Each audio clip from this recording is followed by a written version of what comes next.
les policiers di agir ni ñu agiré est-ce que comme le dit Alioune Sané que il y a peut-être d'autres gens qui sont dans la police et qui ne devraient pas y être wala boog c'est la police elle-même qui est devenue violente dans ce pays.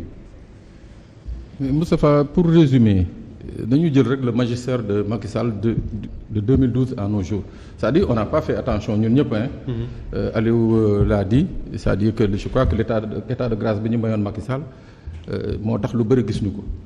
Ces premiers mois ont été ponctués par de sévères répressions moom nañu gis moom. mu toog ci nguur ay anciens ministres anciens premiers ministres. ñu duma leen fi duma ba pare ñoom ay ñooñam toog ci télé bi di ko bàkkoo di ko kii naan kii dañ ko dàq mu sànni ay dàllam et consort c'est-à-dire gis nga foofu la on n'a pas été moi je crois qu'on n'a pas fait attention ci fu ñu doon jëm loolu donc di law à chaque fois qu'il y a manifestation ou bien à chaque fois qu'il y a une volonté moo xam activiste wala politiciens yi opposants yi bëgg a manifester bëgg a wax dara ñu dal seen kaw ba lii amoon mois de mars am. boo gisee lii nii am tey. je crois que il faut que ñu d'abord def benn jàngat bu ndaw ci mois de mars. mois de mars ñun ñëpp on a été témoin ci biir policiers yi ci biir gendarme yi. ñu gis ay nervi amul sikki sàkk ay nervi yéeg ci ay auto administration notamment ministère de l'éducation nationale.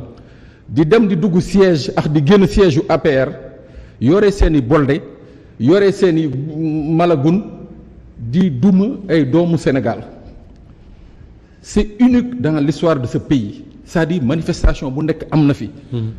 rey nañ fi ay policiers rey nañ fi lii ak lii mais jamais au plus grand jamais ñu gis ay nervi ay forces de l'ordre di leen encadrer. ñuy duma ay doomu aadama ay doomu Sénégal yi nga xam ne dañuy jóg di exercer un droit citoyen. donc tey.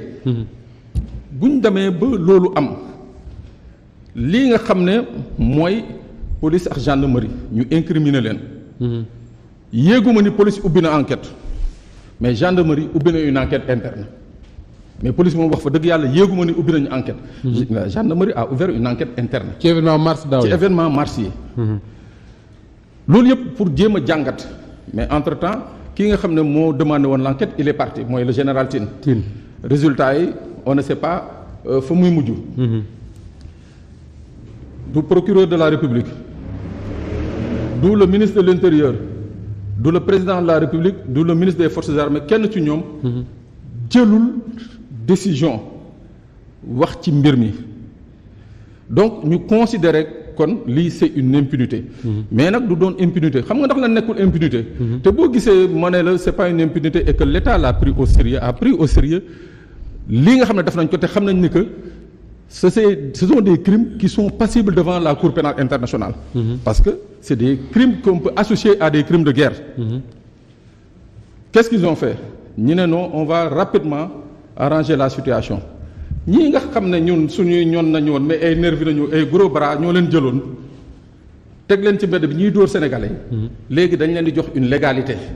waaw daa di créer le corps des auxiliaires astafurlaay ci communiqué bi dañuy wax auxiliaire mais ci recrutement bi ils ont recruté des volontaires de police et des volontaires de la gendarmerie des volontaires de sécurité. ñu yóbbu leen 45 jours formé leen. ma ne c'est des assassins en puissance qu'on a formés. ñëw dugal leen ci commissariat yi ak ci brigade gendarmerie mais xam nga lu ci gën a yéeme Moustapha. boo xoolee depuis la loi de défense nationale de 1970 bi nga xam ne dafa statuer notamment sur les corps annexes mooy ay auxiliaires yooyu. dafa doon xamal ku ci nekk la ngay sol même bu dee da ngay sol tenue gendarmerie am na la nga xam ne. doo ko niróo ak ñeneen doo ko niróo ak ñeneen. mais gis nga bii yoon dañu def exprès. gis nga booy auxiliaires yi volontaires yi ñu yóbbu Kaolack formé leen 45 jours. gis nga bu ñu ñëwee ñu dugal leen ci commissariat yi ak GMI yeeg consort boo jëlee élément bu génne école police. dafa 2 ans nga teg ko teg ñooñu mënoo leen ràññeetle donc tey ji mooy que ñooñu lañ jël teg leen ci mbedd bi ñooñu ngay gis ñooy nekk ci dëkk bi.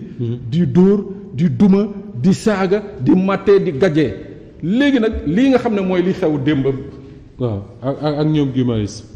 mais loolu en fait ce n'est même pas la peine de parler d'arrestation parce que arrestation bu amee da nga koy motiver. mooy que nit ki boo ko arrêté une fois que nga yóbbu ko à la brigade wala commissariat da nga koy motiver notifier pourquoi nga téye ko. waaw pourquoi nga téye ko mais ce qui a été fait. c'est juste de la séquestration. parce que boo xoolee arrestation bi. ci wàllu maintien de l'ordre dañ ne naan mënoo def usage de la force tant que amoo beneen moyen pour arrêter les manifestants je crois ils étaient au nombre de 11 ou bien au nombre de 6 devant le ministère de l'Intérieur. soo fa fekkee fukki camionnette police yi gaare woon camionnette bu nekk dafa la au moins 10 éléments je crois que mënoon nañ leen interpeller nank yóbbu lañ. les conditions yi ñu leen libéré man c'est ça qui m'inquiète. waaw foofu laay ñëw. donc parce que il faut d'abord qu'on parle de l'arrestation parce que arrestation bi ci boppam moo jaarul yoon. ñu téye leen. téye leen ba nga xam ne au-delà des heures légales parce que ci wàllu yoon. dañu considérer les heures légales qui vont de 7 heures du matin à 21 heures. yeneen actes yoo ci posé c'est des actes yi nga xam ne qui ne sont pas qui doivent être frappés de certaines règles yi nga xam ne. juge bi wala procureur moo koy jël. mooy bu ñu ne la tey amoo droit dugg kër Issa à partir de 21 heures mais au-delà de 21 heures le juge peut prendre sur lui la responsabilité. de décerner un mandat. mais imaginez nga ñooñu ñu jël leen au-delà de 21 heures.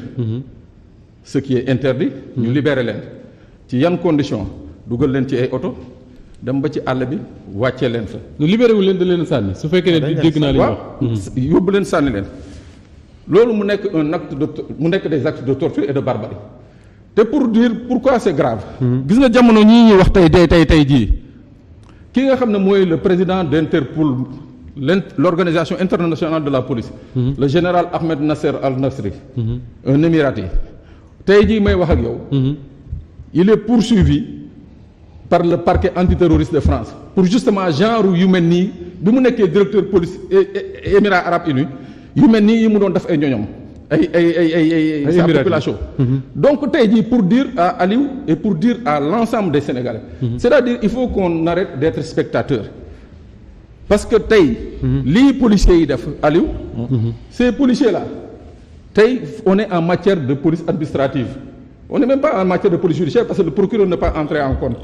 On est en matière de police administrative. Donc mooy tey jii les responsables c'est le ministre de l'Intérieur. C'est le directeur général de la police. C'est le directeur de la sécurité publique. C'est le commissaire central de Dakar. C'est le commissaire du plateau gis nga ñooñu. ak le colonel du GMI de Dakar du groupe opérationnel de Dakar Serigne Faye. gis nga ñooñu ku leen teg ci yoon am ci yoon dëgg ci ñoom parce que lii ñu def. c'est du très grand banditisme. D'accord.